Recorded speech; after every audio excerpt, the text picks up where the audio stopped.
मेशी ग्रामपंचायत तर्फे दिव्यांग बांधवांना 5% निधीचे वाटप। देवळ्या तालुक्यातील मेशी ग्रामपंचायत उत्पन्नातून दिव्यांगांना 5% निधीचं वाटप। सरपंच बापूसाहेब जाधव, ग्रामविकास अधिकारी JR शिंदे तसेच इतर ग्रामपंचायत सदस्य यांच्या हस्ते निधीचे वाटप करण्यात आले। एकूण 40 लाभार्थींना प्रत्येकी 1000 याप्रमाणे निधीचे वाटप केले। यामुळे दिव्यांग बांधवांनी समाधान व्यक्त केले आहे। दिव्यांग बांधवांतर्फे सरपंच बापूसाहेब जाधव व ग्रामसेवक JR शिंदे यांचे आभार व्यक्त केले।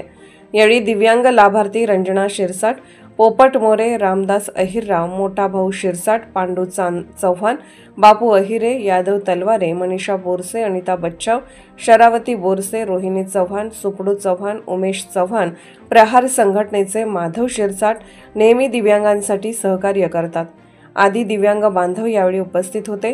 समजा ती ग्रामपंचायतीचं पूर्वी कसं असायचं की 10,000ची वस्तू आहे ती 5,000ची पण निघायची। त्याच्यामुळे मग शासनाच्या लक्षात आल्यानंतर शासनाने की DBT-द्वारे त्यांचा थेट लाभ म्हणजे तो पैसा त्यांच्यापर्यंत पोहोच झाला पाहिजे।